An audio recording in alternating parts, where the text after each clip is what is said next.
बाकायदा शुक्रिया अदा करने के लिए मैं ज़ामत दूँगा तकरीब के मेज़बान पंजाब यूनियन ऑफ जर्नलिस्ट दस्तूर के सदर मोहम्मद रहमान भुट्टा साहब।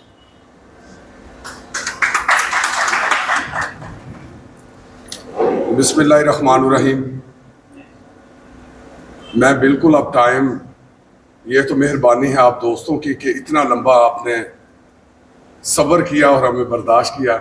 मैं अपने मेहमान ग्रामी जनाब आफ्ताब बाजवा साहब, हमारे सीनियर जो बुज़ुर्ग साफ़ी खावर नईम हाशमी साहब, अमीरुल अज़ीम साहब, आबद तिहामी साहब, अमी आबिद साहब और ख़ासकर आज़म चौधरी साहब लाहौर प्रेस क्लब के सदर, और सलमान गनी साहब वो चले गए हैं, उसके बाद राना अजीम साहब और शदाब रियाज साहब, इन तमाम दोस्तों का मैं बहुत शुक्रिया अदा करता हूँ। और ख़ासकर जो हमारे लेबर के जो वकील हैं, जो हमारे सबसे इस वक्त वर्करों के लिए जो हैं वो एक उम्मीद नज़र आ रहे हैं, वो नदीम ज़मान कुरैशी साहब हैं, वो भी तशरीफ ले गए हैं।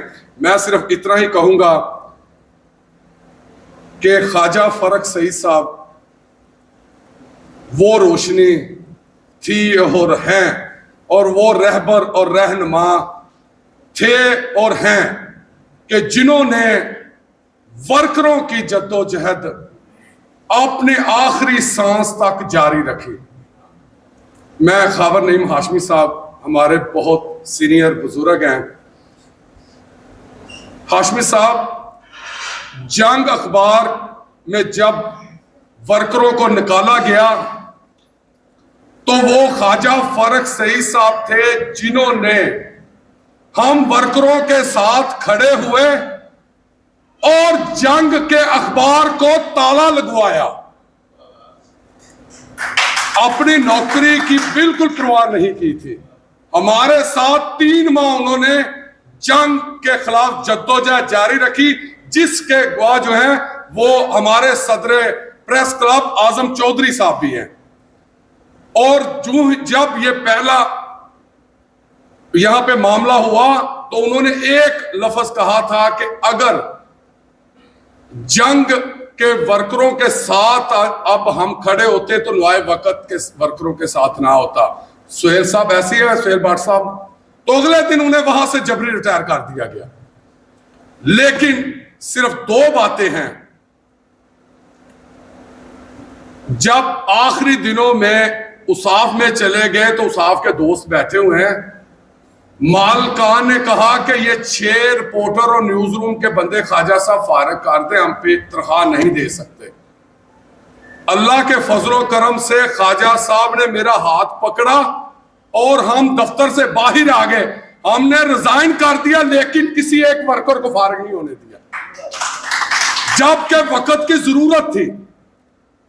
और उसके बाद जो आखिरी लम्हात थे ख्वाजा साहब के, वो आफ्ताब बाजवा साहब और अभी बात करके शदाब रियाज साहब, बाजवा साहब, ख्वाजा साहब के पास जो आज घर है वो भी उनके बाप की विरासत का है, जो उनके भाई और बेटे रह रहे हैं। और जो प्लाट मिला था उन्हें साफी कॉलोनी में, वो उन्होंने बेच के अपनी बच्चियों की शादी की। और हमें फख्र है इस बात पे कि हमारे लीडर और कायद ख्वाजा फरक सईद जैसे थे। आप हैं, सलमान गनी साहब हैं, आबद तिहामी साहब हैं। इंशाअल्लाह आज भी हमारी बदकिस्मती सिर्फ ये है कि जो हमारे लीडरान कायदीन हैं, वर्कर आज भी अदालतों में धक्के खा रहे हैं, और हमारे कायद जाके जजों से जो मीटिंगें करते हैं वो मालकान के लिए कर रहे हैं। हमारी ये बदकिस्मती है। बस अगर हम आज भी इस चीज को देख लें कि जहां पे ख्वाजा फरक सईद साहब खड़े थे, अगर आज हम भी उसी जगह पे खड़े हो और हमारे साथ वो भाई जो यूनियंस के क्लब के ओहदेदार हैं अगर खड़े हो, तो मालकान कभी भी इतना बड़ा जुल्म नहीं कर सकते। और यही हालात जो हैं यही गजा के हैं कि उम्मत मुसलमा में मुनाफकत इतनी भरी हुई है, खौफ है। जिस तरह यहां पे हमारे लीडरान मालकान को, जो लीडरान है उनको मालकान का खौफ है। आप अभी बात हो रही थी कि मालकान की नौकरी ना करें। भाईजान, मालकान की नौकरी करते हैं, वर्करों के लिए कुछ भी कोई नहीं कर रहा। मेरे से हमें शर्म आनी चाहिए कि हम गजा का जो इस वक्त है उसकी तो हम मजम्मत करते हैं, वो मजम्मत की जरूरत नहीं है, वहां पे अमली काम करने की जरूरत है।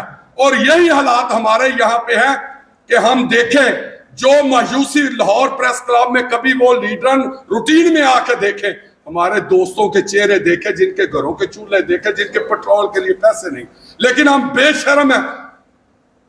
हम कोई ऐसा अमली काम करना ही नहीं चाहते कि हम उन भाइयों के साथ जिनकी वजह से हम बड़े लीडर, बड़े चैनल, बड़े अखबारात में बैठे हुए हैं। लेकिन ये शर्म की बात है, आज भी हम वहीं खड़े।